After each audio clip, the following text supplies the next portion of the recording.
18장 19장을 읽을 때는 조심해야 되는 게 가톨릭만 보지 마시고 이것은 역사적인 그러한 비판뿐만 아니라 교리적 비판을 기본으로 하고 있는 거예요. 그러면 이러한 가톨릭이 했던 행동들을 오늘 우리 시대에도 변형시켜서 다른 방식으로 같이 또 그렇게 할 수 있다는 겁니다.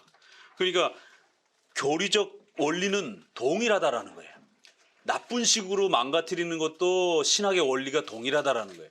초대교회 때 이단이나 종교개혁 시대 때 이단이나 오늘날 이단이나 신학은 동일해요.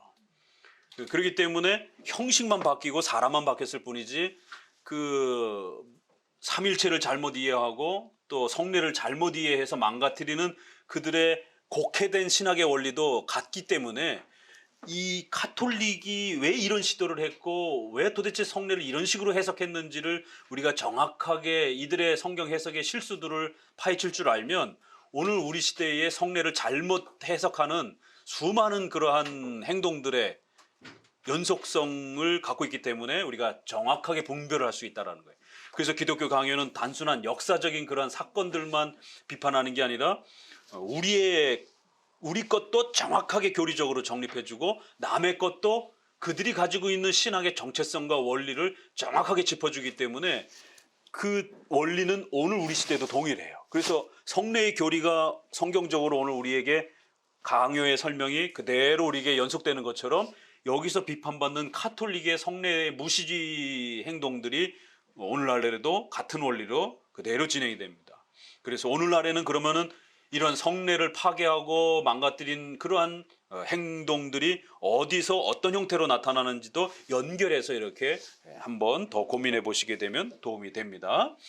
자, 가톨릭 교회의 미사는 성찬을 더럽힐 뿐만 아니라 그것을 말살하는 모독행위다.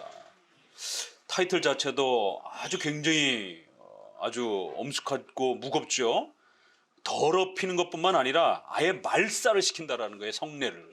그래서 결국에 가서는 신성 모독적인 행위를 서슴지 않는다라는 겁니다. 야, 이게 성례를 어떻게 잘못 해석하니까 이런 일이 벌어질 수 있다라는 거예요. 그래서 성례를 제대로 이해를 못하면 이런 징계와 책망을 받을 수 있다는 것을 조심해야 됩니다. 미사는 모독적이며 성만찬을 말살한다. 로마교회 사탄은 이제 이런 지적들이 오늘 우리 시대에도 그대로 연결이 되는 겁니다. 사탄은 이런 여러 가지 관계로 그들의 성만찬을 짙은 어둠으로 덮어 희미하게 만들고 더럽히려고 애썼다. 적어도 교회 내에 그 순수성이 보존되지 못하도록 하려고 했다. 그러나 마귀가 한 표징을 들어올려 성만찬을 희미하게 하고 타락하게 만들 뿐 아니라 완전히 말살해서 인류의 기억에서 사라지게 만들려고 했을 때에 아주 무섭고 가증한 일이 결국 그 절정에 이르게 된다. 그러니까 성찬의 이 중요성을 놓치게 만들고 그래서 성도들로 하여금 이 성찬의 의미가 희미하게 만들어지게 하는 이런 모든 행위들은 결국 사탄과 마귀가 교회를 파괴하고 성도들의 신앙을 망가뜨리려고 할 때 써먹는 아주 대표적인 공격 방법이라는 겁니다. 그러니까 마귀의 방법도 이게 하나의 신학의 원리이기 때문에 2000년 동안 반복이 됩니다. 오늘날의 90% 이상의 이단은 다 삼위일체하고 기독론에서 나와요. 초대 교회도 그랬고. 그러니까 삼위일체와 기독론을 그리스도의 신성과 인성을 제대로 정립 못해놓고 칭의론 제대로 정립 못해놓으면 오늘날에도 같은 이단에 빠지는 거예요. 이름만 바뀌었을 뿐이에요. 이단의 대상만 바뀌었을 뿐이지 그 교리적 주제는 동일합니다. 왜? 그게 성도들이 제일 연약한 부분이기 때문에. 그래서 그 부분 가지고 계속 공격하는 거예요. 윤리적인 부분에서는 성, 돈, 명예 이 세 가지 가지고 계속 크리스찬들에게 유혹하는 게 2000년 전이나 지금이나 똑같은 거고 이 인간의 본성 때문에 그래요. 인간론 때문에. 인간의 본성이 뭐 1000년 전의 사람하고 오늘하고 뭐 다른가요? 같은 사람이지. 그래서 같은 넘어짐이 있는 거예요. 그렇기 때문에 성찬 망가뜨리면 교회가 아무리 많아지고 목사가 아무리 많아져도요 사탄은 저기 요트 타면서 루루라라 놀고 있을 거예요. 왜? 손 안 대도 그냥 저절로 망가지니까. 이게 신학의 원리인 겁니다. 그래서 사탄의 괴계를 너희가 알지 못하면 안 되고 그래서 사탄의 그러한 괴계와 전략이 무엇인지를 정확하게 알고 있어야 공격할 수 있다라고 막아낼 수 있다라고 고린도에서도 그렇게 말하는 겁니다. 왜냐하면 사탄이 써먹는 원리는 몇 가지 없어요. 그 대표적인 게 기본적으로 신앙적인 부분에서 윤리적인 부분에서 아주 대표적인 부분이 이렇게 다 이미 드러나 있단 말이에요. 이 미사로 이렇게 이제 결국 망가뜨려 놨다. 그러나 그건 미사의 형태지 오늘날에 보게 되면 다양한 형태로 성찬이 등한시되어지고 희미하게 되어지는 것은 또 같은 방식인 거예요. 이 시대는 그냥 미사로 나타났을 뿐이지. 자, 그래서 밑에서 셋째 줄 보면 그들이 아무리 궤변을 펴더라도 그것들은 성찬의 찬란한 빛을 흐리게 만들 뿐이므로 모든 선한 사람들은 배척해야 된다. 성찬을 흐리게 하는 그 어떤 교회 안에서의 희한한 운동들도요, 배척해야 됩니다. 그거 가만 냅뒀다가는 성찬 다 망가집니다. 이게 오늘날 성령 세례 운동이라든가 신사도 운동처럼 과격하게 막 귀신 내쫓고 막 애들 막 때려가지고 뭐 고치고 이게 다 옛날에 과격한 신사도 운동이에요. 그렇지만 최근에는 세련된 신사도 운동이라 해서 성경의 무호성도 인정을 하기도 하고 또 칭의론도 일정 부분 인정하기도 하면서도 그렇게 방언이나 이런 능력 세례라든가 은사 체험이라든가 이런 식으로 이렇게 또 세련된 형태로 은사주의 운동이 여전히 벌어지고 있습니다. 과격하던 세련되던 결국 성찬이 등한시되어지게 만드는 건 똑같다라는 것이. 나는 그것들을 버리고 로마의 적그리스도와 그의 예언자들이 전 세계에 감염시킨 견해를 상대로 싸우려 한다는 것을 독자들은 알기를 바란다. 선전포고하는 거예요. 어떻게 칼빈의 기독교 강요가 딱딱하고 스콜라적입니까? 막 가슴이 막 진동을 하고 때로는 눈물도 막 나기도 하고 전 세계를 감염시킨 이 악독한 행위들에 대해서 교회의 원수처럼 행동한 이 성찬을 망가뜨린 이 적들을 향해서 목회자로서 가만히 있을 수 없다라는 거예요. 직무유기죠. 목회자가 가만히 있으면. 반드시 그들을 상대로 나는 싸울 거고 올바른 성찬과 이 세례가 무엇인지를 드러낼 것이다라는 거예요. 그래서 제가 정치관에서는 일정 부분 이렇게 보수적인 같은 편에 서 있기도 하고 또 개혁주의 안에서 큰 틀에서는 비슷해 보여도 진보적인 이러한 정치관을 너무 펴는 진보 좌편향적인 칼빈주의자들에 대해서 지난 봄부터 시작해서 여름까지 계속 비판해왔던 거예요. 공적인 예배를 그렇게 전염병이라고 하는 이유 때문에 선제적으로 이렇게 예배를 문 닫고 이러면 안 된다라고. 국가의 방역 정책을 우리가 존중한다 할지라도 지역계에 따라서 그 형편에 따라서 이렇게 조절해 가면서 교회의 예배를 존중하면서 이렇게 끌고 가야지 자기들이 좋아하는 정부의 어떤 정책 행위라고 해가지고는 아예 그냥 1월 달부터 문 닫고 지금 희한한 일이 벌어졌어요. 이거 1월 달부터 제가 이미 경고했습니다. 뭐냐면 최근에 여러분도 이름 대면 다 알만한 그런 청교도 개혁주의 하는 분들 중에 진보 좌편향적인 그런 목사님들 슬금슬금 현장 예배 드려야 되겠다 이러면서 그래서 현장 예배 하고 있더라고요. 그 홈페이지 궁금해가지고 어떻게 하고 있나 했더니 정부가 이래서는 안 된다 이제 이러면서 현장 예배 오시라라고 이렇게. 그런데 거꾸로에 또 이제 보수 쪽에서 현장 예배 또 이렇게 고집했던 이런 분들은 슬금슬금 또 현장 예배 안 하려고 또 이렇게 또 바뀌어져 가는 갈팡질팡 하는 거예요. 지금 목회자들이 신학이 개혁주의 교회론 일반은총 이런 국가 간 이런 게 총 동원이 돼서 이게 신학적으로 방향성이 나와야 되는데 이게 한국의 개혁주의 목회자들이 선생님으로부터 신학교에서 체계적으로 배운 어떤 그런 형태가 아니에요. 이거는 성도들한테 죄송하지만 이게 우리 현실입니다. 왜요? 총신, 고신, 합신, 저희 대신 웨스트민스터 신앙 고백이 커리큘럼에서 다 빠져버렸어요. 그런데 선서할 때는 웨스트민스터 신앙 고백이 성경에 가장 잘 요약했고 그걸 믿고 받아들여 가르치겠습니다 라고 선서를 해요. 아니 신학교에서 한 번도 배워본 적도 없는데 본인도. 이게 지금 한국교회 현실입니다. 그래서 저희 학교도 가까스로 이번에 학교를 새로 수립하면서 웨스트민스터를 필수 과목으로 집어넣었어요. 다른 데들도 이제 조금 고민하는 데들도 좀 있고. 그러다 보니까 적어도 옛날 목사님들은 이거 배우질 못하면, 이거 필수로 패스하지 못하면 졸업을 할 수가 없어요. 평양신학교 노예에서 이거 무섭게 시험 봅니다. 이거 떨어지면 목사 고시를 볼 수가 없어요.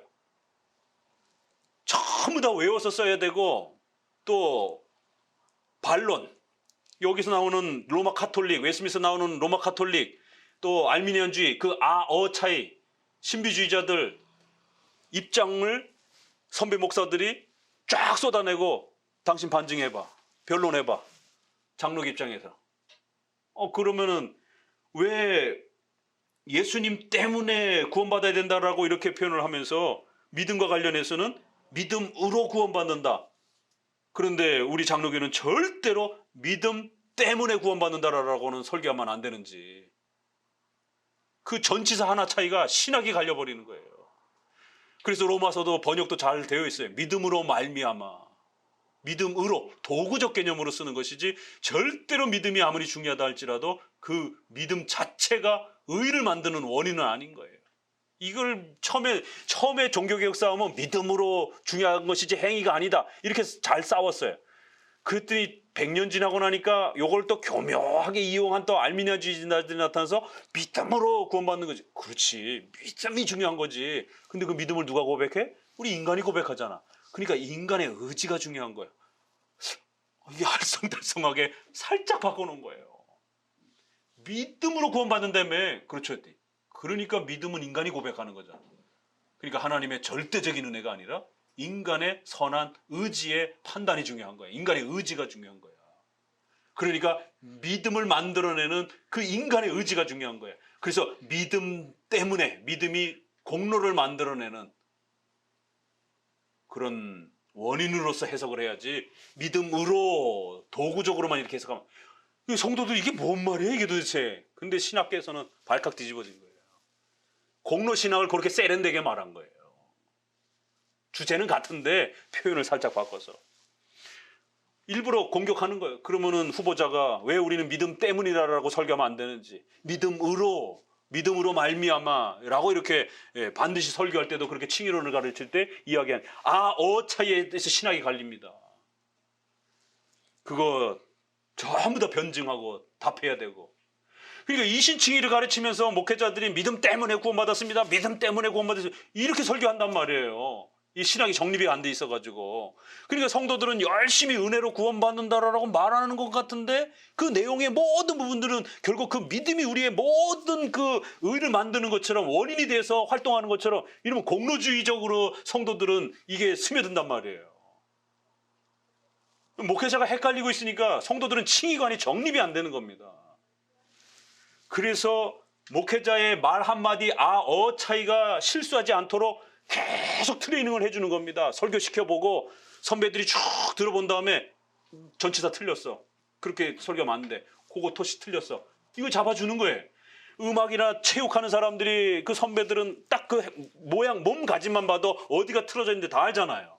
그래서 그 틀어진 부분을 고치지 않으면 절대로 바른 그런 그 효과가 안 나타난다라는 거를. 그런 것처럼 자기 분야마다 다 전문가들이 있는 거죠. 그래서 신학자들은 글 하나만 다 봐도 평생을 글만 보고 사는 직업이란 말이에요. 설교만 듣고 사는 직업이란 말이에요. 다른 건 잘 못해도 설교 딱 하는데 틀리면 금방 한단 말이에요. 이거 장로 설교 아닌데? 이거 장로교 단어 아닌데? 표현 아닌데?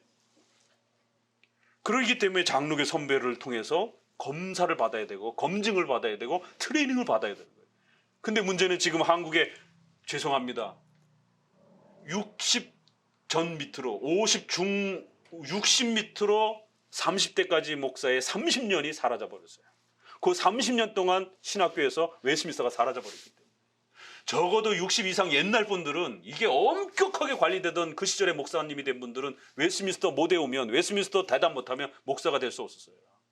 평양신학교, 아예 평양신학교 간판에 그렇게 그 신학 건교 이념에다가 웨스민스터를 가르치고, 웨스민스터를 따라서 우리 교회 헌법에 그렇게 모 교회의 이러한 정신 우리가 그대로 이어받는 것이다라고, 웨스민스터를 따라 웨스민스터를 고백하는, 웨스민스터를 가지고 해석하는 그런 장로교 신학생들을 배출할 것이다라고 하는, 학교 교훈으로서. 그러니까 지금 40대, 50대 이런 개혁주의 한다라고 하는 우리 주변에 많은 목회자들이 저를 비롯해서 50대 그 전 후반으로 선생님한테 체계적으로 개혁주의를 배운 분들이 10%도 안 됩니다. 총신에서는 그래도 문병호 교수도 저희 50대 라인들이에요. 그 위에 서철원 박사님, 차영배 박사님 이렇게 넘어가는 거예요. 김혜한 교수님 이런 분들. 고신은 또 고신 나름대로 그 선생님들이 있는 거고 또 저희 나름대로 선생님들이 있는 거고. 그러니까 그 50대로 내려오면서 사라져 버렸어. 그러니까 칼빈주의 장로교를 말하는 대로 약간 이상한 겁니다. 목사님들 자기 마음대로 색깔을 집어넣어서 장로교를 각색하는 형태로 그렇게 소개가 되고 있는 거예요. 그래서 박형룡, 박윤선이 말한 장로교하고 뭐가 좀 차이가 있는 겁니다. 그렇기 때문에 이런 부분들을 목회자들도 반성해야 되고 자기네들끼리 혼자 독학하면 안 됩니다. 반드시 선생님은 자기네들끼리 도토리 키재기식으로 같은 수준의 목사님들이 아무리 설교하고 아무리 글을 써도 안 보입니다. 교정 안 됩니다. 선생님이 봐줘야 그건 교정이 되는 거예요. 그런데 제가 저희 교단에서도 조선만 박사님이 85세에 돌아가실 그 시점에도 신학교 졸업하고도 저는 15년을 쫓아다니면서 매주 금요일마다 박사가 되고도 10년 동안 조직신학을 처음부터 서론부터 종말론까지 또 들으면서 선생님 이건 무슨 뜻이죠? 이건 왜 이렇게 표현하는 것이죠? 이게 이 표현이 무슨 차이가 있는 것이죠? 트레이닝은 목사의 교육은 그렇게 가는 겁니다. 그저 몇 년 배웠다고 해가지고 자기가 다 통달한 것처럼 이렇게 하면 안 되는 거예요. 자기네 교단의 그 선생님 밑에서 신학과정 4년, 3년, 그 다음에 전 강도사, 목사 그 10년을 일단 코스적으로 끝내야 됩니다. 그리고 졸업하고 나서 선배 목사님들 곁에서 10년을 또 칼빈주의 신학, 볼코, 핫지, 바빙크의 조직 신학들을 웨스민스터 신앙 고백을 울고내야 되는 거예요. 그렇게 해서 한 20년을 해야 정말 제대로 된 칼빈주의 목사로서 성장하고 서게 되는 겁니다. 독학해가지고 칼빈주의 한다고 떠들면 큰일 나는 것이에요. 왜? 아무도 검증을 못했잖아요. 자기가 이해한 게 정말로 칼빈주의를 말한 건지 안 하는 건지 그 누가 증명할 겁니까? 그래서 국가관에서도 이상한 말이 나오는 거고 전염병과 관련된 이런 일반 은총에 대해서도 예배관에 대해서도 선배들과 같은 그런 사고들을 하지 않는 이상한 그런 형태들이 나오는 겁니다. 그러니까 성례론과 관련해서도 장로교가 성례론을 얼마나 소중하게 여겼는지들을 제대로 이해를 못하니까 자꾸 장로교 하면서도 칼빈주의를 하면서도 성례를 등한시하는 이런 거침없는 행동들을 막 하게 되는 것이에요. 자, 전 세계를 감염시킨 상대로 싸울 것이다라고. 어마어마한 편이잖아요. 쭉 내려오셔서 중간쯤에 아래에 그러나 세 번째 단락 아무리 찬란하게 장식할지라도 미사는 그리스도에게 큰 모욕을 가하고 그의 십자가를 매장하고 은폐하고 그의 죽으심을 사람들이 잊어버리게 만들고 그의 죽으심이 우리에게 주는 은혜를 빼앗으며 그리스도의 죽으심에 대한 기억을 우리에게 전하는 성찬의 힘을 약화시키고 소멸시킨다. 칠성례를 만들어가지고 이렇게 망가뜨린 거예요. 근데 오늘날에는 제2의 제3의 성령 세례를 또 만들어가지고 이렇게 똑같은 행동을 하는 겁니다. 성례가 매장되고 은폐되어지고 성찬의 힘이 약화되어지는 건 똑같잖아요. 미사는 그리스도에 대한 모독이다. 무시무시한 말들이. 가벼운 죄가 아닙니다. 성령 세례 운동하면서 은사주의 운동한다라면서 랄랄랄랄라 막 샤샤샤 하면서 막 신비 체험 경험하라고 능력 체험 막 경험하라고 막 이렇게 하는 게 그게 단순한 목사의 실수 정도가 아니라는 것이에요. 신학적으로 들어가게 되면 그리스도에 대한 아주 모독으로 넘어갈 수 있다는 겁니다. 거기서 한 발만 더 넘어가게 되면 처음에야 목사도 사람이니까 실수했다 치더라도 이렇게 선배들이 또 선생님들이 지적해주고 책망해주고 그거 우리 장로교적인 그런 신학적 행동 아니다라고 쓴소리도 나오고 그러면 고쳐야죠. 자기 후배가 말하는 것도 아니고 자기보다 한참 앞선 선배들이 또 교단의 조직신학자가 칼빈주의를 먼저 더 오랫동안 했던 그런 선생님들이 이거 우리 거 아니다라고 지적하면 고쳐야죠. 근데 그 선을 넘어서 버리게 되면 이제 고칠 수 있는 마지막 기회를 놓쳐버리게 되면 그리스도에 대한 모독 형태로 넘어가게 됩니다. 목사님들이 다 처음부터 변질되진 않아요. 뭐 처음부터 이상하게 시작하는 사람들도 있지만 복음주의권 내에 그래도 열심히 해보겠다라고 또 칼빈주의권 내에도 나름대로 칼빈주의 해보겠다라고 시작했던 분들도 나중에 이상 비스무리하게 막 가는 이유도 먹고 사는 문제 때문에 또 신학이 정립되지 않아가지고 두려움 때문에 오만 가지 이유 때문에 목사가 변질되는 이유가 있는 겁니다.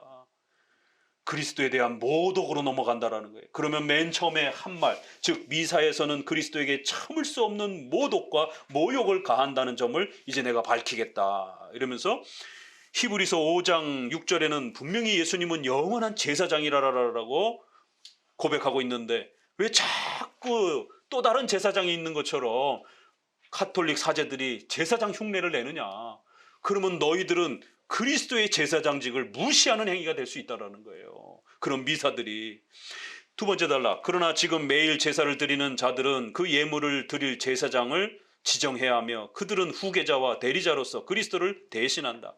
이런 대용 방식으로 그들은 그리스도에게서 영원한 대사장으로서의 영예와 특권을 빼앗을 뿐 아니라 아버지의 우편에서 그를 몰아내려고 한다. 그리스도께서는 영원한 제사장이 아니라면 그 자리에 영원히 앉아 계실 수 없기 때문이다. 로마 가톨릭의 사제들의 이러한 폭력도 보셔야 되고 오늘날 목사님이나 또 어떤 특정한 성도가 마치 신적인 능력을 독점해가지고 성도들한테 기도해줘가지고 마치 은사를 그렇게 부여해주고 그래서 자신에게 모든 그러한 명예와 존경이 목사 자신에게 집중되도록 이렇게 제2의 능력의 어떤 세례를 주겠다라고 이렇게 끌어내는 것도 똑같은 일이 벌어지는 겁니다. 한 개인에게 능력이 집중되는 것처럼 이렇게 성도들이 착각하게 만들면 그건 여기에 지적을 그대로 다 받는 거예요. 그리스도를 끌어내리는, 그리스도를 그 보좌 우편에서 끌어내리는 이런 엄청난 일들을 저지를 수 있다는 겁니다. 우리는 다 그분의 도구들이지 절대로 목사가 그런 어떤 권한을 독점해갖고 대행해 주는 것처럼 이렇게 약간 비스무리하게 목사님이 설교하고 성례를 대행하고 위임받은 대로 대행하는 목사로서의 그 권위를 발휘하고 목사로서 교회적 질서 아래서 치리를 행하는 것이지 살짝만 그거를 틀어서 목회자가 카리스마를 지나치게 확대하고 개인의 그런 어떤 은사적 능력을 조금 더 확대하면서 강요하기 시작하게 되면 성도들은 목사를 신격화된 사람처럼 보이게 된단 말이에요. 왜냐하면 그 인간의 연약함 때문에 목사를 무당처럼 보게 됩니다. 무서워하기 시작하고. 무당들은 일반 사람들도 무서워해요. 왜? 귀신 들린 사람이라 생각하기 때문에. 그래서 목사가 마치 막 이렇게 막 점지하고 막 이렇게 뭔가를 막 주고 막 이런 뉘앙스를 비치게 되면 큰일 납니다. 그리스도의 특권을 빼앗는 이런 일들이 벌어지는 거예요. 그 모든 건 그리스도께서 받으셔야지 목회자는 그런 자리가 아닙니다. 목회자는 예수님은 동료가 필요하지 않습니다. 히브리서 7장 23절 그러므로 죽음의 장애를 받으시지 않는 그리스도께서는 유일한 제사장이며 동료가 필요하지 않습니다. 가톨릭이나 오늘날 은사주의자들이나 똑같은 겁니다. 자, 또 넘어가면서 그렇기 때문에 영원한 제사장으로서의 이 모든 독점적 권위는 예수 그리스도만이 가지셔야 됩니다. 사망, 미사는 그리스도의 순환을 은폐한다. 또 다른 문제는 예수 그리스도의 십자가의 그 희생과 고난과 그 어마어마한 그리스도의 희생의 가치를 가리운다라는 거예요. 나는 미사에는 또 그리스도의 십자가와 순환을 은폐하며 매장하는 힘이 있다라고 말한다. 제단을 쌓으며 그리스도의 십자가가 즉시 타도된다는 것은 아주 확실하다. 왜요? 칭의의 그 위대한 보물을 주기 위해서 그리스도께서 십자가의 대속적 죽음을 죽으셨고 그게 외적으로는 세례와 성찬을 통해서 나타나는 거예요. 그런데 세례와 성찬을 등한시하고 무시하고 마치 다른 게 더 큰 게 있는 것처럼 칭의보다 더 큰 게 있는 것처럼 성례보다 더 큰 게 있는 것처럼 자꾸 이렇게 강조하게 되면 결국 그 성례는 칭의를 담아내는 하이라이트인데, 외적 그릇인데, 예수님이 십자가에 죽으시면서 우리에게 주시려고 했던 그 칭의보다, 하나님의 자녀가 되게 해주는 그 권세보다 마치 크리스찬들에게 더 대단한 게 있는 것처럼 자꾸 그걸 기대하게 만든다는 거죠. 이게 은사 체험이든 뭐든 미사로 나타나든 그리스도의 이 희생을 빼앗는 거는 칭의와 자녀보다 더 높은 게 있는 것처럼 이렇게 취급하게 되면 같은 책망을 받는 겁니다. 한 번 희생하신 희생은 모든 시대에 단 한 번 그리스도께서 그렇게 희생하신 것이지, 그래서 이렇게 희생된 그 위대한 가치를 알아야지 그거 외에 마치 또 다른 걸 자꾸 이렇게 찾거나 요구하거나 그러면 안 된다라는 겁니다.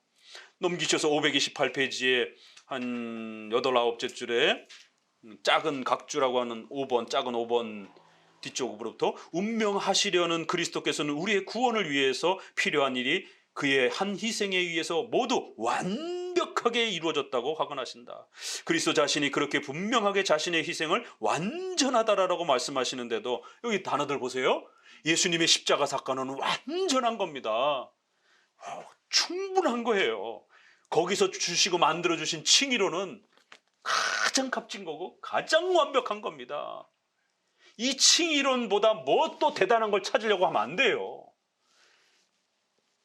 칭의를 제대로 가르쳐내는 게 중요한 것이지, 칭의를 만 중요한 게 아니고 칭의만 이해했다고 되는 게 아니고, 이런 표현을 목사가 함부로 하면 큰일 납니다. 칭의에 우리의 모든 게 달려 있습니다. 이렇게 말을 해야 되는 거예요. 칭의만 깨달으면 여러분은 구원받을 수 있습니다. 모든 게 해결이 됩니다. 하늘의 이 영광스러움이 다 여러분에게 주어집니다 라고 이렇게 말을 해야지, 칭의를 안다고 해가지고 성도들의 성화의 삶에서 아무런 어떤 변화가 없으면 그건 칭의는 가짜다, 이런 식으로 공격적으로 칭의를 이렇게 등을 지고 성화를 말하게 되면 큰일 난다라는 거예요. 성화를 책망한다 할지라도, 제가 예전부터 그 얘기를 논의했어요. 우리 후학들한테. 성도들의 윤리나 성도들의 이러한 경건생활 책망을 우리가 또 해야 됩니다. 인간은 다 연약한 부분이 있고 죄를 짓고 이러다 보니까, 그래서 교회 질서가 필요한 거예요. 그렇다고 해서 빈대 잡으려고 하다가 초가상간 다 태우면 안 된다라고. 성도들의 윤리의 경건생활의 그 나태함과 게으름, 그거 조금 잡자라라고 칭의를 위협하거나 협박하면 큰일 난다라라고. 그러면 당신 성도들 그 조금 바로잡고 좀 성도들 열심히 좀 이렇게 등 떠밀려고 하다가 성도 교회 나가버려. 그럼 어떡할 거예요? 왜? 자기 구원의 확신이 없으니까, 아니 뭐라 교회 다녀, 교회 안 다녀 이러면서 교회 나가버린단 말이에요. 교회 봉사 뭐 이런 건 둘째치고. 그렇기 때문에 목사들의 이 미숙함 때문에 제발 그렇게 하면 안 된다. 우리 후학들에게 성화는 성화대로 책망해 주면 되는 거예요. 칭의는 건들면 안 되는 겁니다. 열심히 하십시오. 기도생활 열심히 하십시오. 교회 예배에 열심히 참석하십시오. 성화는 성화대로 책망하면 되는 거예요. 성화 책망하고자 그러다가 지옥 갈 수도 있어, 이렇게 협박하면 안 되는 거예요. 칭의와 성화를 그래서 제대로 잘 정립하는 게 이렇게 중요합니다. 단 한 번 완벽하게 이루신 거예요. 우리는 마치 그것이 불완전한 것이냐, 그 칭의가 마치 답이 안 되는 것 마냥 그리스도의 이 희생 위에 매일 무수한 조각을 잡아매도 좋을 것인가. 이 희생은 단 한 번 행한 것이며 그 힘은 전적으로 영원히 계속된다. 왜 이런 표현을 쓰는가 이해하시겠죠? 덧붙이지 말라라는 거예요. 칭의에 뭔가 자꾸 더 대단한 것이 있는 것처럼 덧붙임, 그러면 결국 칭의를 무시하면 결국 세례를, 성례를 무시하는 형태가 되는 겁니다. 내적으로는 칭의인 거고 외적으로는 세례와 성찬이니까 같이 그게 한 짝이란 말이에요. 이게 칭의와 성례는 영원히 그 힘은 계속되는 겁니다. 다른 희생을 요구하는 자들은 그리스도의 희생을 불완전하고 무력하다라고 고발하지 않는가. 매일 수십 번씩 희생을 드리도록 마련된 미사는 그리스도께서 자신을 유일한 희생으로 아버지 앞에 드리신 그 순환을 묻어버리는 것이 아니고 무엇이냐. 이 삽자루를 다 부러뜨려야 돼요. 목사들은, 신학자들은, 이 어리석은 목회자들의 이 어설픈 공로주의 삽자루들을 다 부러뜨려놔야 돼. 괜히 자꾸 성도들한테 그렇게 이상한 바람 불어넣어가지고 자꾸 칭의에 흔들리게 만드는, 공로로 자꾸 그걸 대행하려고 하는 이러한 설교들 강력하게 책망해줘가지고, 왜요? 그 어설픈 사부로 그리스도의 이 엄청난 십자가의 희생과 순환을 묻는단 말이에요. 칭의를 묻어버리려고 한단 말이에요. 자신의 어설픈 설교가. 말도 얼마나 멋있습니까? 예수 그리스도의 순환을 묻어버린다라는 거예요. 그러니까 그런 공로주의적 삽자루는 다 신학적으로 부러뜨려 버려야 됩니다. 이게 사탄이 이런 결국 행동들은 사탄이었다는 것을 눈이 멀지 않는 사람이라면 보지 못할 리가 없을 텐데 왜 이렇게 다들 장님이 되었느냐. 가슴이 막 떨리는 거예요. 응? 눈이 멀었느냐 도대체. 이건 초등학교 애들한테만 가르쳐줘도 다 알 수 있는 문제인데 성례가 지금 한국교회 안에 얼마나 등한시되어 있고 성례가 묻혀버렸는지. 그럼 성례가 묻히면 칭의도 같이 묻히는 겁니다. 마치 성례 외에 또 다른 어떤 뭐 대단한 게 있는 것처럼 자꾸 그렇게 설교하게 되면 성례가 점점 묻히게 되는 거다라는 거. 이건 초등학생만 돼도 신자면 알 수 있는 수준인데 어떻게 목회자가 돼서도 마치 성례 외에 또 다른 무슨 제2의 무슨 뭐 또 다른 능력의 어떤 은사가 있는 것처럼 그냥 성령 충만하게 살아갑시다 이렇게 하면 되는 거예요. 칭의와 대등한 무슨 그런 어떤 또 다른 능력의 어떤 표시가 있는 것처럼 요구하니까 문제가 되는 거예요. 그 능력과 그 충만함을 그냥 성령 충만함이라고 말하면 되는 겁니다. 우리는 성령 세례는 중생의 표현인 거고 그 다음엔 성령 충만으로 이야기를 하는 겁니다. 근데 성령 세례에 대등한 또 다른 칭의와 구원의 어떤 표시와 어떤 증거가 있는 것처럼 이렇게 은사주의를 표현하기 때문에 문제가 되는 겁니다. 방언을 그런 식으로 사용하기 때문에 문제가 되는 거예요. 아니 뭐 기도 열심히 한다는데 누가 뭐라 그러겠어요. 기도 열심히 하면 당연히 은혜가 충만해지는 것이죠. 그거는. 근데 문제는 그걸 구원의 표시처럼 또 다른 칭의보다 더 대단한 어떤, 그래서 관상기도 무슨 뭔 요즘에 이런 여러 가지 관상기도 해봤어? 그것도 못 해봤어? 그래가지고 크리스찬이 되겠어? 이런 겁니다. 방언 처음에 나왔을 때 방언도 못해? 그거 신장가? 이런 조롱적인 이런 뉘앙스들. 그래서 교회 안에 자기는 1등 신자고 너는 문턱에만 있는 그런 2등 신자처럼 이렇게 취급하는, 이게 다 같은 원리입니다. 계속 쭉 내려오셔서 6번 되어 있는 밑에 이 한 제사는 단 한 번 드려졌고 절대로 반복되지 않는 완전한 관원한 거예요. 밑에서 셋째 줄, 그러기 때문에 그의 희생을 매일 새로운 예물로 확인하라는 조건에서가 아니라 그의 희생의 혜택을 복음의 선포와 성찬 집행에 의해서 우리에게 나눠주라라고 그렇게 말씀하신 거라는 거예요. 그런 이상한 짓 하지 말고 말씀 강의 설교 잘 하고 그 다음에 성찬 성도들에게 잘 집례해 주라는 거예요. 그러면 된다라는 겁니다.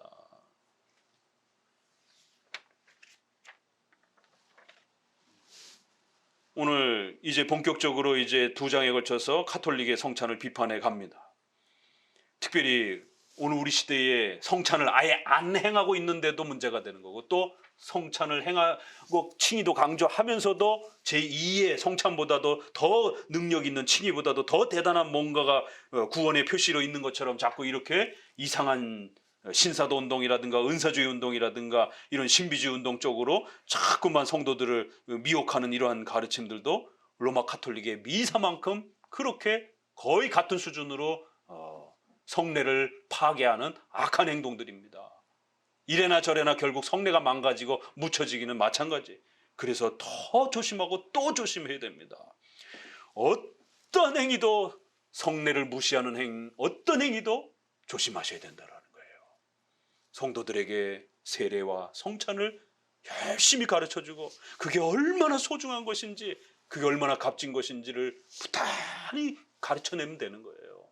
그러면 그 성찬을 성도들이 잘 맛보면 헌신하라고 하지, 아예 말려도 등 떠밀어도 헌신하고 싶어서 그 그리스도의 교회와 그리스도의 몸된 성도들을 사랑하고 싶어서 온 힘을 다해서 하나님 앞에 헌신되어지고 또 멋있는 성도로서 그렇게 성장해 간다라는 것입니다. 이게 성경의 비밀이에요. 하나님이 약속한 거니까. 하나님이 약속한 거는 다 집어던지고 약속에도 없는 그런 미사들을 가지고 오질 않나. 약속에도 없는 그런 뭐 방언 세례니 은사 세례니 능력 세례니 이런 건 성경 어디도 없습니다. 그렇기 때문에 약속해 준 걸 붙잡으시라는 거예요. 지금은 조금 성찬이 다 잃어버렸기 때문에 낯설고 어려워도 자꾸 배워가다 보면 익숙해지게 되면 이제 성경의 이러한 성찬이 친숙해질 수 있습니다. 자, 오늘은 4만까지만 이렇게 함께 또 읽어보면서 정리를 해보도록 합니다.